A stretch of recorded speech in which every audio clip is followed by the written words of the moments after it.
কাৰণ it is a relation is establish between debt GDP ratio' বুলি কয়।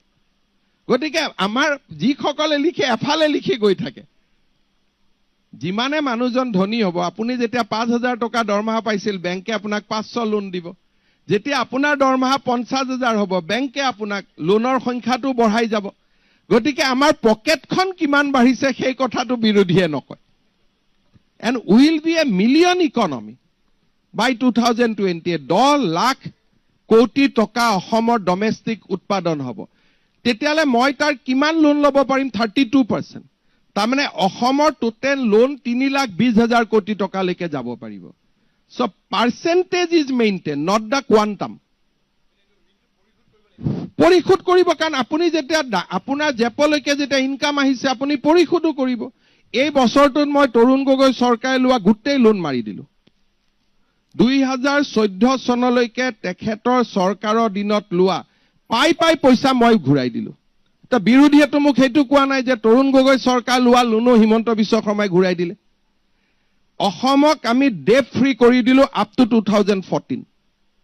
যিমান চৰকাৰে লোন লৈছিল 2014 লৈকে গোটেইবোৰ লোন আমি উভতাই দিলো আমাৰ এই কাৰ্যকালটোত। কাৰণ it is a relation is establish between debt GDP ratio' বুলি কয়।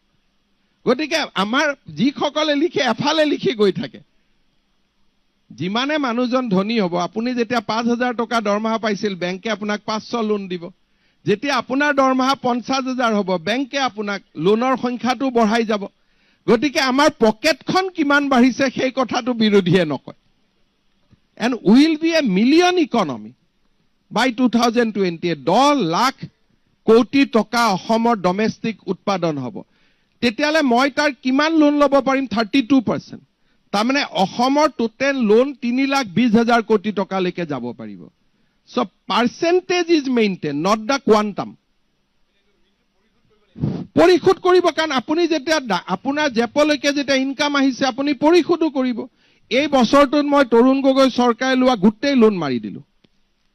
2014 চনলৈকে তেখেতৰ চৰকাৰৰ দিনত লোৱা পাই পইচা মই ঘূৰাই দিলো। তা বিৰোধীয়েতো মোক সেইটো কোৱা নাই যে তৰুণ গগৈ চৰকাৰ লোৱা লোনো হিমন্ত বিশ্ব শৰ্মাই ঘূৰাই দিলে। অসমক আমি ডেট ফ্ৰী কৰি দিলো আপ টু 2014। যিমান চৰকাৰে লোন লৈছিল 2014 লৈকে গোটেইবোৰ লোন আমি উভতাই দিলো আমাৰ এই কাৰ্যকালটোত।